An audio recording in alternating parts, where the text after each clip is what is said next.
Good morning guys, welcome to PIITI channel. अब आज फिर हम आगे के डिस्कशंस को कंटिन्यू करेंगे। अभी तक हमने डिस्कस किया था कि एंग्लो मराठा वॉर में हम ट्रीटी ऑफ बसीन तक पहुंचे थे कि ट्रीटी ऑफ बसीन was signed in 1802 between the Lord Wellesley and Marathas chiefs. ठीक है, उस मराठा चीफ्स में भी केवल दो लोगों ने, पेशवा एंड गायकवाड़, दो ऐसे ही चीफ थे जिन्होंने इस ट्रीटी ऑफ बसीन को माना था या एक्सेप्ट किया था। ठीक है, अभी भी तीन चीफ्स उनके बचे हुए थे मराठास के। सिंधिया आपके बचे हुए थे, आपके भोसले बचे हुए थे और आपका होलकर्स बचे हुए थे। ठीक है, सिंधिया और भोसले जल्दी ही ट्रीटी को साइन कर लेते हैं, लेकिन बाद में होलकर्स बहुत लास्ट में साइन करते हैं। होलकर्स जो थे वो लगभग लास्ट तक चलते हैं, मतलब लास्ट तक वो सेक्रीफाइस करते हैं, सॉरी लास्ट तक संघर्ष करते हैं इस चीज को पाने के लिए। ठीक है, मतलब लड़ते हैं लास्ट तक फाइनली ब्रिटिश कंपनी से। तो देखिएगा, हमने बताया था कि 1802 में जो ट्रीटी थी, लॉर्ड वेलेस्ली ने 1802 में ट्रीटी साइन की जिसका नाम था ट्रीटी ऑफ बसीन 1803 का। ठीक है, इसके बाद 1803 में एक वॉर होती है किसके किसके बीच में, 1803 कॉन्फ्लिक्ट बिटवीन किसके, Lord Wellesley and Jashwant Rao. ठीक है, Jashwant Rao and Lord Wellesley. Jashwant Rao was defeated in this battle. ठीक है, जशवंत राव इस बैटल में डिफीट होता है 1803 में। अभी भी उसने ट्रीटी लेकिन फिर भी साइन नहीं की, अभी भी ट्रीटी साइन नहीं की। और इस बैटल में हारने के बाद देखिएगा, हमने बताया था कि विठू जी होलकर को इन्होंने हटाया था। ठीक है, तो विठू जी हटने के बाद जशवंत राव होलकर ने क्या किया था कि अटैक किया था बाजीराव सेकंड पे, क्योंकि बाजीराव सेकंड ने विठू जी होलकर को डिफीट करके हटाया था। तो इसलिए उनका भाई जशवंत राव होलकर था, उसने अटैक किया था बाजीराव सेकंड पे, बाजीराव सेकंड को डिफीट करके वहां पे किसी और को पेशवा बनाया था उसने। ठीक है, आई थिंक विनायक राव, शायद Vinayak Rao was the Peshwa appointed by the Jashwant Rao Holkar. ठीक है, तो फिर इस बैटल में 1803 के बैटल में फिर Jashwant Rao Holkar was defeated by the Lord Wellesley. Lord Wellesley Jashwant Rao Holkar को हरा देता है, और जशवंत राव होलकर के हारने के बाद यहाँ पे जो जशवंत राव होलकर हारने के बाद लॉर्ड वेलेस्ली क्या करता है, फिर से बाजीराव टू को वहां का पेशवा बना देता है। ठीक है, अब अभी तक ट्रीटी साइन हो चुकी थी, अभी तक ट्रीटी ऑफ बसीन साइन हो चुका था। तो ट्रीटी ऑफ बसीन साइन होने के बाद पेशवास वगैरह चले गए थे किसके फेवर में, पूरे के पूरे ब्रिटेन के फेवर में। ठीक है, तो इसीलिए बाजीराव सेकंड को फिर पेशवा बना देता है लॉर्ड वेलेस्ली इस बैटल को जीतने के बाद। उसके बाद देखिए धीरे धीरे डिप्लोमेट से या छोटे मोटे वॉर से धीरे धीरे बाकी जो दो लोग बचे हुए थे सिंधिया, और उन्होंने भी इस ट्रीटी को साइन कर लिया। ठीक है, तो 1803 में ट्रीटी ऑफ देवगांव,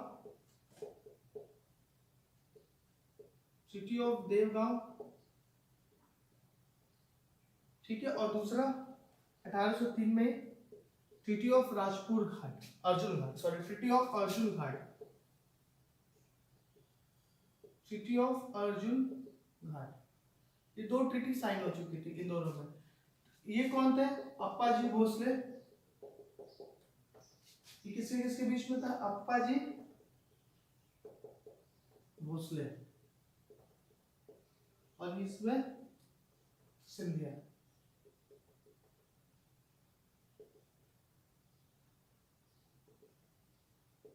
ठीक है, अब जैसी बात दोनों ही ट्रीटी किसके साथ साइन हुई थी, ब्रिटिश के साथ साइन हुई थी। तो इस पे कौन, अप्पाजी भोसले ने ट्रीटी साइन किया, और दोनों ही जो ट्रीटीज थी वो सब्सिडियरी अलायंस ट्रीटीज थी। ठीक है, सब्सिडियरी अलायंस थी दोनों में। तो कहने का मतलब है कि अभी तक आर्मी चीफ्स माने नहीं थे इस बात को, सब्सिडियरी अलायंस को, ट्रीटी ऑफ बसीन के, इन्होंने भी साइन कर लिया। 1803 में ट्रीटी ऑफ देवगांव भी साइन हो जाती है, treaty of Arjun Ghat sign हो जाता है। तो दोनों ही ट्रीटी साइन हो जाती है, फाइनली ये लोग भी इसके चले जाते हैं। अब पूरे के बाद केवल एक ऐसे पावर बचती, एक ऐसा मराठा चीफ बचता है जिसने अभी तक सब्सिडियरी अलायंस एक्सेप्ट नहीं किए थे, जशवंत राव होलकर। ठीक है, इसी बीच जशवंत राव होलकर क्या करता है, जशवंत राव होलकर ने दिल्ली पे अटैक कर दिया। ठीक है, और जशवंत राव होलकर दिल्ली पे अटैक करता है, तो लॉर्ड वेलेस्ली वहां पे अपने जनरल को भेजता है जिसका नाम लेक रहता है, जनरल लेक को भेजता है वहां पे आर्मी जनरल को जशवंत राव होलकर के साथ लड़ने के लिए।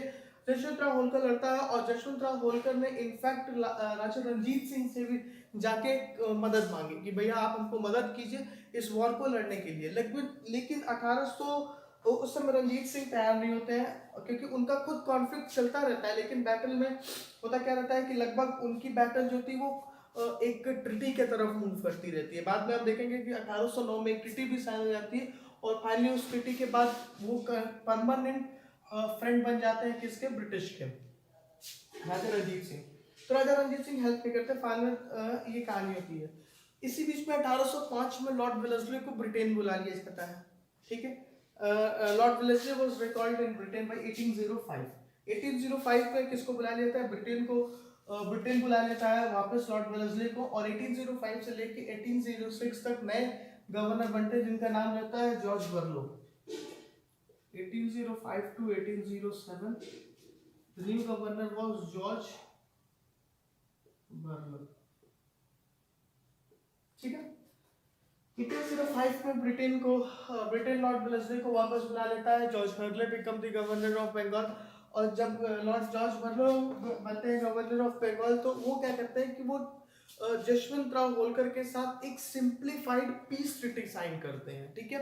वो एक सब्सिडरी अलायंस ट्रीटी नहीं थी, वो एक ऐसी अलायंस ट्रीटी थी कि Jashwant Rao Holkar become the subordinate of British, ऐसी कुछ कहानी नहीं थी। यहाँ पे ये जो ट्रीटी जॉर्ज बर्लो साइन करते हैं वो एक पीस ट्रीटी साइन करते हैं किसके साथ, जशवंत राव होलकर के साथ, जिसको कहा जाता है ट्रीटी ऑफ राजपुर घाट।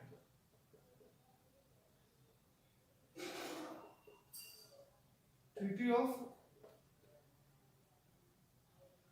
राजपुर घाट, ठीक है, पीस ट्रीटी थी ये।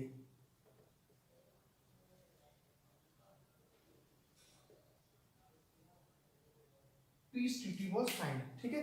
अब ये जो थी ट्रीटी थी, पीस ट्रीटी साइन थी, कुछ नहीं हुआ इसका, फाइनली दोनों के बीच में पीस चला जाता है और दोनों एक दूसरे के मतलब ये नहीं था कि ऐसा नहीं था कि कोई कॉन्फ्लिक्ट में नहीं रहेगा, Jashwant Rao Holkar was in the continuous conflict, ठीक है। तो फाइनली ये हो जाता है। अब ये एक बात कही जाती है हिस्टोरियंस के द्वारा कि अगर लॉर्ड वेलेस्ली यहाँ पे होता तो शायद सेकेंड एंग्लो मराठा वॉर, मतलब कि लगभग 1805 के करीब में ही मराठाओं का संघर्ष खत्म हो जाता, क्योंकि वो एक डिप्लोमेट था, उसने इतनी सारी डिप्लोमेसी के थ्रू इतने सारे स्टेट को सब्सिडरी अलायंस का साइन करवाया था। निजाम ने सब्सिडरी अलायंस साइन किया था, आपका बाद में अवध वगैरह ने भी किया था, तो मराठा और लोग और चीफ ने कर ही दिया था यहाँ पे साइन। तो ये कहा जाता है कि अगर लॉर्ड वेलेस्ली यहाँ पे होते, शायद 1805 में लॉर्ड वेलेस्ली को रिकॉल नहीं किया जा सकता, तो शायद सेकेंड एंग्लो मराठा वॉर की कंडीशंस है, सेकेंड एंग्लो मराठा वॉर के रिजल्ट्स जो था वो काफी बेहतर रहता, ठीक है। तो this was very important. Third war देखिए, ये सेकेंड वॉर पूरी चली और सेकेंड वॉर कहा जाता है कि इसी के बाद एंड। अब देखिए इसमें कोई वॉर के कंटिन्यूअस ये नहीं थी कि ये वॉर खत्म हो रही थी, वही था कि ट्रीटी साइन हो रही थी, बीच में ट्रीटी साइन हो जाती थी, शांति रहता था, फिर कुछ स्टार्ट होता था, ठीक है। तीसरा वॉर जो कहा जाता है थर्ड वॉर, ऐसे नाम दिया गया है थर्ड वॉर, ये कब है, 1817 से लेकर 1818 के बीच में, ठीक है। इसमें कोई ज्यादा सीरियस कॉन्फ्लिक्ट होता नहीं, होने का ना कारण सीरियस कॉन्फ्लिक्ट ये है कि सारे चीफ तो लगभग ट्रीटी में साइन कर चुके थे। 4 लोगों ने सब्सिडरी अलायंस साइन कर दिया था, 5वें जो तो वो पीस ट्रीटी के साथ बंधे हुए थे ब्रिटेन के साथ। तो कहने का मतलब है कि इस ट्रीटी में आपके पास ज्यादा कुछ था नहीं, मतलब इस वॉर में हमारे पास कोई सीरियस ज्यादा कंटेंशन है नहीं। अब इस वॉर्स में जो कारण हुआ था अराइज, ये वॉर होने का एक कारण जो था वो पिंडारिस थे, पिंडारिस, ठीक है। अब पिंडारिस कौन थे, तो पिंडारिस जो थे वो मराठा आर्मी के एक परमानेंट मेंबर थे, ठीक है, permanent members of Maratha army, permanent member of Maratha army, ठीक है। पिंडारिस जो थे वो मराठा आर्मी के एक एम्प्लॉयड थे, रेगुलर एम्प्लॉयर थे। लेकिन हुआ क्या कि जब मराठा एम्पायर का डिक्लाइन हो जाता है, जब मराठा एम्पायर पूरी तरीके से वीक हो जाती है, आर्मी सेटलमेंट आप रख नहीं सकते, ब्रिटेन अपनी आर्मी से सेटलमेंट रखेगी, लगभग आप सब लोगों ने सब्सिडरी अलायंस साइन कर लिया, तो इनके पास कुछ काम बचा नहीं था आर्मी के में, तो इसलिए इन्होंने क्या किया, ये दे स्टार्ट प्लंडरिंग, ठीक है, प्लंडरिंग प्लंडरिंग का मतलब लूटपाट, ठीक है। प्लंडरिंग अपनी आजीविका चलाने के लिए, अपने लिवलीहुड चलाने के लिए पिंडारिस ने क्या किया, स्टार्ट किया, लूटपाट करना स्टार्ट किया और उन्होंने हर तरफ से सबको लूटा। उन्होंने ब्रिटिश को लूटा, उन्होंने ब्रिटिश के ऑफिसेस को लूटे, उन्होंने ब्रिटिश के एम्यूनिशंस को लूटा और इसकी वजह से ब्रिटेन को बहुत ज़्यादा प्रॉब्लम्स हो रही थी। ब्रिटेन को अपने ट्रेड करने में बहुत ज़्यादा प्रॉब्लम्स होती थी। ट्रेडिंग के थ्रू जो भी मटेरियल्स वो ट्रांसपोर्ट करते थे उस पर वो अटैक करके लूट लेते थे। अटैक करके जितना लूट पाया नहीं तो कुछ डिस्ट्रॉय कर देते थे, कुछ बेकार हो जाता था। तो कहने का मतलब है कि बहुत हैवी लॉस हो रहा था ब्रिटेन को इन पिंडारिस की वजह से। तो पिंडारिस तो फिर भी अगर देखा जाए तो कहीं ना कहीं मराठास के कॉन्फ्लिक्ट में थे नहीं, मराठास का इस बार रोल नहीं है। एक बचते हैं वही जशवंतराव होलकर जिनके साथ पीस ट्रीटी साइन थी। तो उनसे कहा गया कि आप इनको समझिए, उन्होंने कहा कि they are not in my control. तो फाइनली कुछ होता नहीं है। और बाजीराव, अब देखिए बाजीराव 2 से भी फिर कंटिन्यूस में पेशवा बनाया जाता है। बाजीराव 2 से भी पेशवा बनाया जाता है, पेशवा बनाया जाता है कि आपको इस बात को ध्यान दीजिए कि भाई क्यों ये प्लंडरिंग हो रही है। तो मराठास ने कहा कि वो मेरे आर्मी के पार्ट है ही नहीं, वो तो मेरे आर्मी से बाहर हो चुके हैं। तो ये बात फिर भी ब्रिटेन को पसंद नहीं आती है। ब्रिटेन कहते हैं कि नहीं, ये आपकी जिम्मेदारी है क्योंकि वो आपके आर्मी के ऑफिशियल्स थे। ठीक है। तो मराठास के ऊपर भी मतलब उनके चीफ्स के ऊपर भी काफी ज्यादा प्रेशर बनाते हैं ब्रिटेन। फाइनली उनको कुछ भी आउटपुट नहीं निकलता है और इसी प्रेशर के तहत, इसी प्रेशर में 1817 में उन्होंने पेशवा के साथ एक ट्रीटी साइन की जिसको नोन किया, जिसको कहा जाता है ट्रीटी ऑफ पुणे।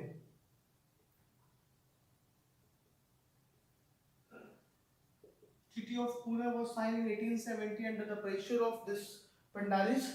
और जिसमें पेशवा के पावर को इवेट किया जाता है, मतलब पेशवा पोस्ट को ही पूरी की पूरी इवेट कर दिया जाता है, एडवेंट किया जाता है। एडवेंट ऑफ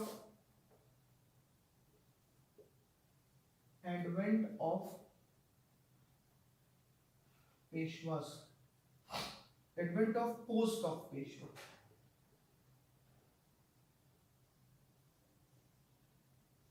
ठीक है। 1817 the treaty of Pune, advent of post of Peshwa. 1817 के ट्रीटी ऑफ पुणे के बाद पेशवा की पोस्ट खत्म हो जाती है। Bajirao second was the last Peshwa of this Maratha empire. So this could be asked, कभी पूछा सकता है कि लास्ट पेशवा कौन थे। तो Bajirao second was the last Peshwa. Britain ने सपोर्ट करके बनाया था ट्रीटी ऑफ बस्तीन के बाद यशवंतराव होलकर को हरा के। ठीक है। तो ये कोई विनायक राव जिसको यशवंतराव होलकर ने बनाया था तो उसको हटा के फिर इन्होंने ही बनाया था उसको, क्या कहते हैं, बाजीराव सेकंड को। लेकिन प्लंडरिंग के केसेस को लेके काफी प्रॉब्लम स्टार्ट हो चुकी थी। तो ये फाइनली यहाँ पे पेशवा की प्रॉब्लम खत्म हो जाती है। उसके बाद 1817 के बाद एक और ट्रीटी साइन होती है 1818 में।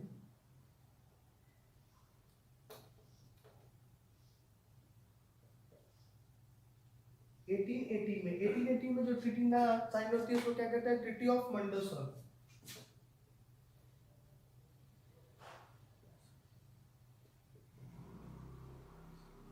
Treaty of Mandsaur. ठीक है। 1818 में ट्रीटी ऑफ मंडासर साइन होती है।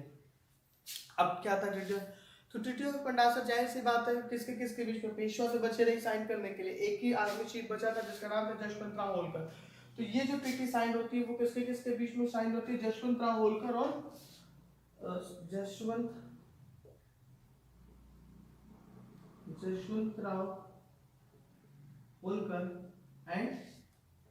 जशवंतराव होलकर एंड ब्रिटेन। और ये कैसी ट्रीटी थी, सब्सिडियरी अलायंस ट्रीटी। ठीक है। तो फाइनली 1818 में ट्रीटी ऑफ मंडासर के साथ ब्रिटेन जो होती है, ब्रिटेन ने ट्रीटी ऑफ मंडासर के साथ सब्सिडियरी अलायंस में ला लिया जशवंतराव होलकर को भी। और फाइनली मराठास के सारे चीफ ने साइन कर लिया आपका सब्सिडियरी अलायंस। सारा के सारी मिलिट्री पावर, सारी की सारी कॉन्टेस्ट या सारी की सारी सुप्रीमेसी मराठास की इसके बाद खत्म हो जाती है। और इसी में 1818 में लॉर्ड हेस्टिंग्स, 1818 में जो गवर्नर जनरल रहते हैं उस समय प्रेजेंट में वो रहते हैं Lord Hastings.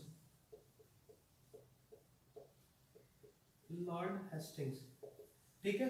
Lord Hastings declared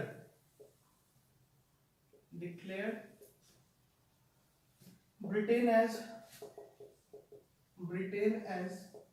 paramount power in India, as a paramount power in India। ठीक है। तो finally 1818 Lord Hasting declared the Britain as the paramount power in India, मतलब एक ऐसी पावर जो अनबीटेबल पावर है, जिसके खिलाफ कोई खड़ा होने वाला नहीं है, मतलब एक सुप्रीम पावर जो थी वो डिक्लेयर किया जाता है ब्रिटेन को paramount power as a paramount power by Lord Hastings 1818। ठीक है, तो this was all about this the establishment of Britain. अब सब कुछ था, बंगाल का एस्टैब्लिशमेंट हो ही चुका था, सेंट्रल इंडिया में वो स्टेबल थे, दिल्ली में वो पहले से स्टेबल थे, मराठास को उन्होंने डिक्लाइन कर लिया, खत्म कर लिया। तो फाइनली ये पूरी की पूरी कहानी यहाँ से खत्म हो जाती है, फाइनली ये पूरा इशू खत्म हो जाता है। ठीक है, और वो पूरी पैरामाउंट एस्टेब्लिशमेंट हो जाती है। अब देखिएगा थोड़ा सा नॉर्थ वेस्ट में बचा था, थोड़ा सा नॉर्थ वेस्ट में, मतलब वही सिख वाला एरिया जहाँ पे राजा रणजीत सिंह वगैरह थे, north east area, north west area, sorry north west area तो था, इनके सुप्रीमेसी में नहीं था। तो नॉर्थ वेस्ट एरिया को देखिएगा इन्होंने कैसे साइन किया। तो हमने बताया था कि सिख एम्पायर में लगभग 12 मिसल थे।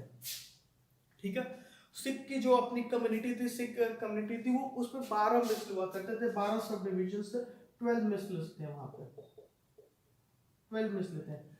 सब लोग अपने अपने वॉर के लिए लड़ते थे, सबको अपनी जमीन के लिए लड़ाई होती थी हमेशा, सबको सब में अपने इंटरेस्ट के बीच में लड़ाई हुआ करती थी कंटिन्यूसली। तो इस वजह से जो सिख्स हैं वो पहले तो काफी कमजोर थे, जब वो 12 मिसल में बटे हुए थे तो वो काफी कमजोर हुआ करते थे, वीक हुआ करते थे, क्योंकि वो आपस में कंटिन्यूसली लड़ा करते थे, आपस में उनका जमीन के लिए, आपस में पैसे के लिए, अपने इंटरेस्ट के लिए, ट्रेडिंग के लिए, जिन भी चीजों के लिए हमेशा कॉन्फ्लिक्ट कंटिन्यू चलता रहता था। लेकिन बाद में रंजीत सिंह आते हैं। ठीक है, Ranjit Singh come into the role. Ranjit Singh जो कि सुकर चकिया मिस्र के थे,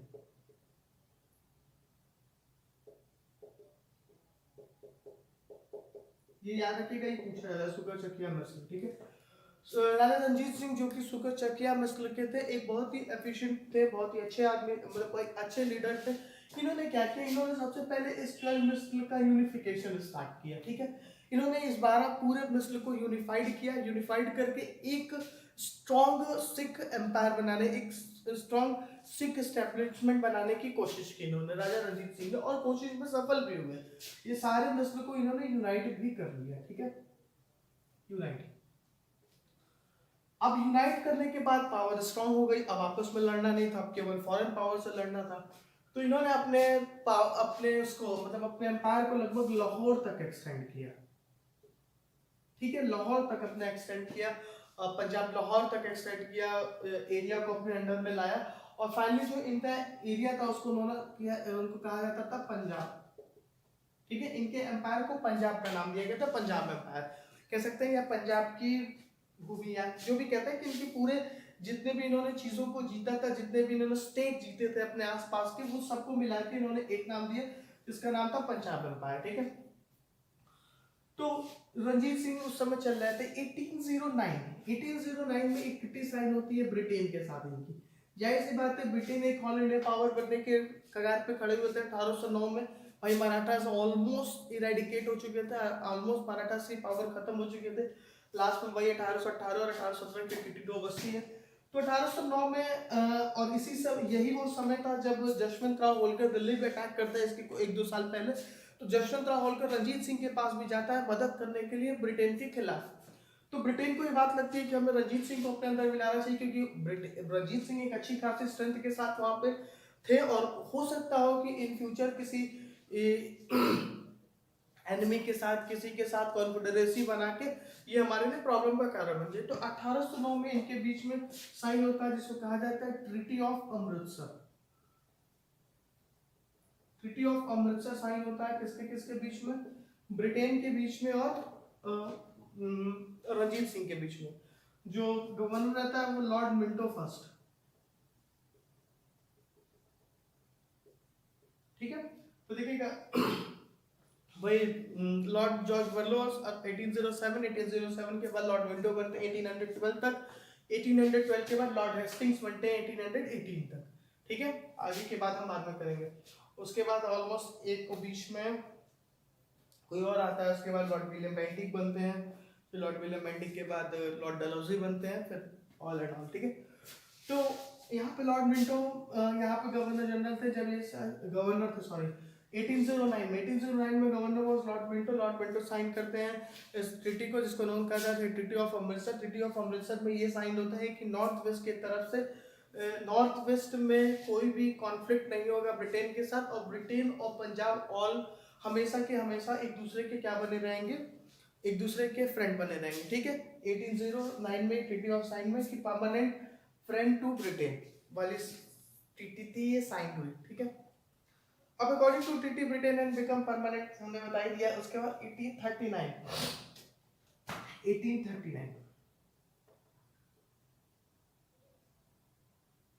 रंजीत सिंह डाइड।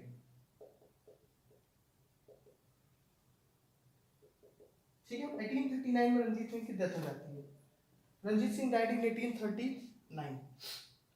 कोई इफेक्ट ज्यादा नहीं पड़ता। रंजीत सिंह की डेथ होने के बाद आर्मी कमजोर, फिर वही प्रॉब्लम स्टार्ट से कमजोर हो जाते हैं, और फाइनली उसके बाद 1849 में अनेक्स हो जाते हैं। ये तब 1849 में 1849 डलहौजी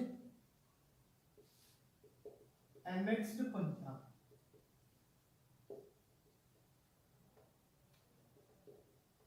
ठीक है, फाइनली 1849 में Punjab was also annexed by the Lord Dalhousie. तो ये पूरी कहानी थी पंजाब की छोटी सी, कि पंजाब को कैसे इन्होंने अनेक्स किया। Finally Punjab was also annexed। तो this was all about the establishment of Britain in India. ठीक है, ब्रिटेन किस तरीके से ब्रिटिश अपनी कंपनी को स्टेबल करता है, किस तरीके से काफी लड़ाइयाँ लड़ी जाती है, किस तरीके से लड़ते लड़ते फाइनली वो अपने आप को ऑल इंडिया पावर बनाता है और इंडिया में अपने आप को स्टेबल करता है वो। ठीक है, हमने बहुत से वॉर्स देखे, हमने पहले हमने बंगाल के लिए कॉन्फ्लिक्ट देखा, हमने उसके बाद दूसरा किसके लिए कॉन्फ्लिक्ट देखा, हमने मैसूर के लिए कॉन्फ्लिक्ट देखा, फ्रांस को इरेडिकेट करने का कॉन्फ्लिक्ट देखा, उसके बाद हमने उसके बाद हमने मराठास का कॉन्फ्लिक्ट देखा, फिर हमने सिक्स का कॉन्फ्लिक्ट देखा। तो फाइनली कहते हैं कि काफी युद्ध लड़ेगा, लेकिन देखिए अगर छोटी छोटी बातें थी कि पूरे युद्ध में ब्रिटेन क्यों इतना सक्सेसफुल हुआ। इन सोचिए उतनी दूर से ब्रिटेन से यूरोप से आके इंडिया में ट्रेड करके एंड दे गॉट सक्सीडेड। वो इंडिया में सक्सेड हो जाते हैं, और इंडिया के लोग जो इंडिया में है स्टेबल रहते हैं। इंडिया की उनके पास आर्मी है, उनके पास इंडिया की ज्योग्राफिकल नॉलेज ज़्यादा है, उनके पास इंडिया की रिसोर्सेज की इंफॉर्मेशन ज़्यादा है। फिर वो ये बैटल सारे क्यों आ जाते हैं, क्यों ब्रिटेन सुप्रीम पावर बन के इंडिया में आ जाता है। बाकी और भी कारण से फ्रेंच भी नहीं बन पाते हैं, और भी कंपनीज नहीं बन पाती हैं। ठीक है, तो इसके पीछे कुछ बहुत ही सिंपल से रीजंस थे। सिंपल से रीजंस ये थे कि लैक ऑफ यूनिफिकेशन। सबसे पहला तो इंडिया की सबसे बड़ी प्रॉब्लम थी लैक ऑफ यूनिफिकेशन। सब अपने ही डिमांड और अपनी पावर हंट में थे। ठीक है, तो लैक ऑफ यूनिफिकेशन। अगर देखा जाए रीजंस ऑफ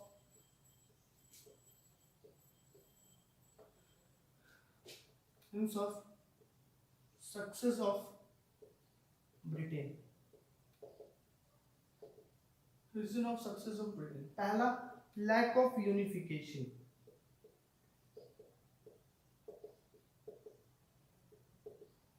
ठीक है, हंट ऑफ पावर,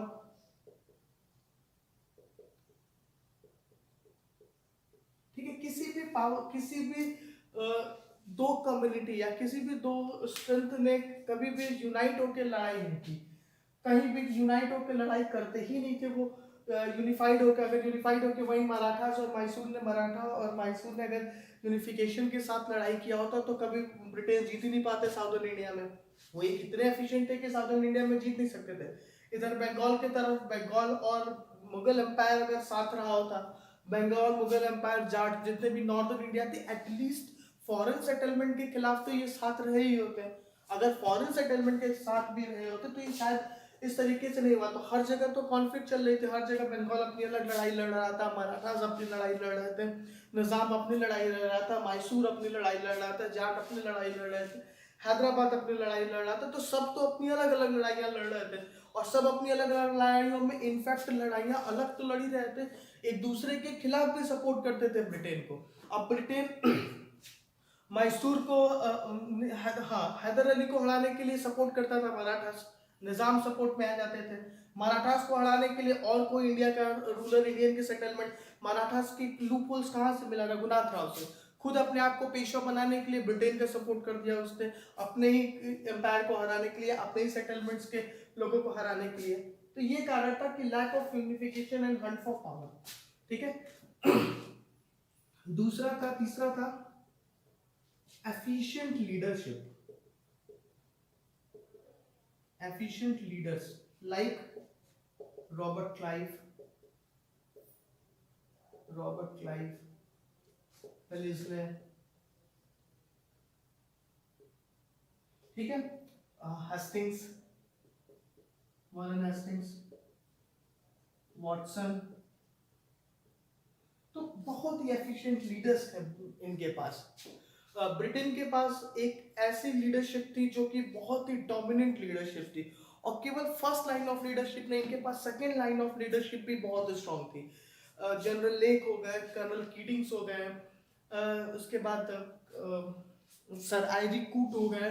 मतलब कि सेकंड लाइन ऑफ लीडरशिप, एक तो फ्रंट लाइन ऑफ लीडरशिप जो गवर्नर्स थे, गवर्नर जनरल्स हुए, आर्मी जनरल्स हुए, वो तो थे ही थे, वो तो एक बेहतरीन थे। रॉबर्ट क्लाइव की क्या बात करना, वेलेस्ली हेस्टिंग्स की क्या बात करना, इनकी डिप्लोमेसी का कोई जवाब ही नहीं था, ठीक है। इन्हीं के दम पे ब्रिटेन ने लगभग हर कंट्री को कॉलोनी बनाया, अमेरिका को भी कॉलोनी बनाया, यूरोप में बहुत से कॉलोनीज बनाई, इधर अफ्रीका में जाके कॉलोनीज बनाई, इंडिया में कॉलोनीज बनाई, इन्हीं लीडर्स के दम पे, इन्हीं लीडर्स के दम। आपको याद होगा कि रॉबर्ट क्लाइव इतना बड़ा करता कि 1864 की युद्ध हॉलवेल ने जीता, हेक्टर मुनरो ने जीता, लेकिन बुलाया गया रॉबर्ट क्लाइव को ट्रीटी साइन करने के लिए, बिकॉज एवरीवन नो कि रॉबर्ट क्लाइव से बड़ा डिप्लोमेट, रॉबर्ट क्लाइव से बड़ा सेटलर कोई है ही नहीं है। वो जिस तरीके से इश्यूज को सेटल करेगा, जिस तरीके से पूरी चीजों को ब्रिटेन की तरफ मोड़ेगा, कोई नहीं कर सकता। तो इसलिए एक लीडरशिप, बहुत ही ज्यादा एफिशिएंट लीडरशिप ब्रिटेन के पास थी। फ्रांस जो कि एक पावर थी, एक अच्छी खासी स्ट्रेंथ थी फ्रांस के पास, लेकिन फ्रांस इंडिया में सेटल नहीं पाता because of lack of leadership, क्योंकि उसके पास सेकंड, अगर हम बात करें कि उसके पास सेकंड लाइन ऑफ लीडरशिप पे तो कोई नहीं था। लैक ऑफ लीडरशिप होने के कारण ही उसके पास फ्रांस इंडिया में स्टेबल नहीं हो पाता है, ठीक है। दो चीज थी, एक तो ये कारण हो गया कि लीडरशिप, और कारण देखिए arms and ammunitions.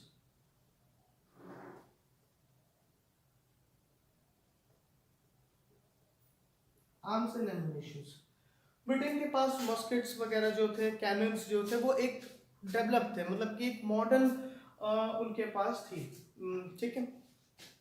Modern arms and weapons थे ब्रिटेन के पास, जो कि किसके पास नहीं था, इंडियन सेटलमेंट्स के पास इतना ज्यादा मॉडर्न वेपन्स नहीं था। वो वॉरफेयर, लड़ाई तलवार से, स्वार्ड से लड़ना करते चाहते थे, भाले से लड़ना चाहते थे, तो लेकिन इनके पास एक बहुत ही आर्म्स एंड एम्यूनिशन, बहुत ही एडवांस किस्म की आर्म एंड एम्यूनिशन था। इस कारण से इनकी ये सक्सेस होते थे वॉर में, जब वॉर्स लड़े जाते थे तो काफी सक्सेस मिलती थी ब्रिटेन को। और अच्छा देखिएगा, एक और था कि लैक ऑफ, मतलब कि इकोनॉमिक सपोर्ट। जो ईस्ट इंडिया कंपनी, ब्रिटेन की ईस्ट इंडिया कंपनी थी, वो एक प्राइवेट कंपनी थी जो काफी लोगों के शेयर से बनी हुई थी, काफी प्राइवेट इन्वेस्टर के शेयर से बनी हुई थी। तो वो इंडिया में जो सेटलमेंट्स करने के लिए लड़ाइयाँ लड़ी जाती थी, या जो भी पैसे का इकोनॉमिक सपोर्ट मिलता था, वो बहुत ही स्ट्रॉन्ग इकोनॉमिक सपोर्ट था। उनको इकोनॉमिक सपोर्ट बहुत ही ज़्यादा पीछे से दिया जाता था उस प्राइवेट कंपनी के थ्रू। लेकिन फ्रांस वाली जो कंपनी थी, वो वहाँ की गवर्नमेंट कंपनी थी, उससे जब फायदा हुआ तो ठीक है, जहां थोड़ा भी नुकसान होने लगा उसने तुरंत रिकॉल कर लिया कंपनीज को, सपोर्ट देना बंद कर दिए, सोल्जर्स का सपोर्ट देना बंद कर दिए उन्होंने।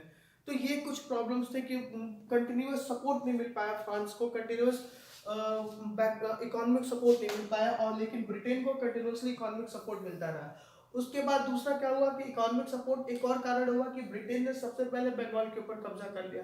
बंगाल के ऊपर सबसे पहला कब्जा करने के बाद वैसे भी वो सबसे ज्यादा इकोनॉमिक स्टेट था, इकोनॉमी वाला सबसे ज्यादा पैसा वाला स्टेट था, तो वैसे भी उसके पास पैसे की कमी नहीं थी। तो ये भी एक कारण था ब्रिटेन का सक्सेस होने का। उसके बाद ब्रिटेन की जो आर्मी थी, वेल डिसिप्लिन्ड आर्मी थी, रेगुलर पेमेंट्स पे उनको रखे जाते थे। इंडिया में ऐसा होना बहुत रेयर केस में देखा जाता था कि रेगुलर पेमेंट में रेगुलर स्टैंडिंग आर्मी होना। रीजन क्या था कि परमानेंट पैसे की कमी होने के कारण वो पेमेंट्स वगैरह कर नहीं पाते थे। तो जहां भी इंडियन आर्मीज के जो सोल्जर्स थे या इंडियन आर्मी के जो लीडर्स हुआ करते थे, जहां भी उनको अपना फायदा दिखता था वो उधर की तरफ तुरंत मूव कर जाते थे। जहां भी उनको पैसा दिखा, जहां भी उनको फायदा दिखा, तो वो उधर अपनी चेंज को चेंज कर देते थे। लेकिन ब्रिटेन के सोल्जर्स ऐसा नहीं करते थे। ब्रिटेन के सोल्जर्स को कंटिन्यूस पैसा वगैरह मिलता था, तो वो कुछ ऐसा करते नहीं थे। वो कंटिन्यूसली अपने देश की सम्मान के लिए लड़ा करते थे, ठीक है। तो ये भी कारण था ब्रिटेन का सक्सेस होने का इंडिया में। तो these are the certain powers that leads to Britain paramountcy in the India. And इसके बाद ब्रिटेन से अब तो पैरामाउंट हो चुके थे, अब उनका फाइनली वो करते क्या है कि अब इंडिया से इकोनॉमिक ड्रेन स्टार्ट करते, कंटिन्यूसली इकोनॉमिक ड्रेन होना स्टार्ट होता है। कंटिन्यूसली इंडिया का किसी ना किसी तरीके से ऐसी पॉलिसीज बनाई जाती हैं, ऐसी इकोनॉमिक पॉलिसीज बनाई जाती है जो कंटिन्यूसली इंडिया से मनी को और वेल्थ को ड्रेन आउट करती रहे, ठीक है। तो आगे अब हम इकोनॉमिक पॉलिसीज अब हम स्टार्ट करेंगे इकोनॉमिक पॉलिसीज ऑफ ब्रिटेन, जिसने इंडिया को के मनी को ड्रेन आउट किया। And then we lead to battle of मतलब 1857 की बैटल में। फिलहाल उसके पहले हमें काफी कुछ डिस्कस करना है। हम इकोनॉमिक ड्रेन स्टार्ट करेंगे, अर्ली 19th सेंचुरी स्टार्ट करेंगे, early starting of 19th century discuss करना है हमें। फिर यहाँ पे देन वी विल 1870 तक हम पहुंचे ना, फिर 18 थोड़ा सा हम यहाँ पे डिस्कस करेंगे। अभी पॉलिसीज है काफी, एक्सेशन पॉलिसीज है, जैसे लॉर्ड डलहौजी की पॉलिसी है, फिर लॉर्ड विलियम बेंटिक का आना, कुछ लॉर्ड विलियम बेंटिक के काम थे जो हम डिस्कस करना चाहेंगे, जैसे सती प्रथा का एवोल्यूशन या चाइल्ड रिमैरिज, सॉरी हाँ विडो रिमैरिज की बात करना, गर्ल्स एजुकेशन की बात करना। It was done by the Lord William Bentinck. लेकिन लॉर्ड विलियम बेंटिक को बाद में एक गवर्नर ने कहा था कि शायद यही इंटरवेंशन ही बाद में ब्रिटेन के ऊपर कारण बना, क्योंकि उसने जब इंडियन की सोसाइटी को छेड़ना स्टार्ट किया। तो फिलहाल ये सारी चीजें अब हम डिस्कस करेंगे आगे। पहले हम इकोनॉमिक पॉलिसीज डिस्कस करेंगे, इसके बाद कि what are the economic policies, important economic policies in the 18th century of the Britain, ठीक है, इन इंडिया। तो अब आगे अगले वीडियो में डिस्कस करेंगे। Thank you for watching and do like and subscribe the Prayag ITI channel. Thank you very much.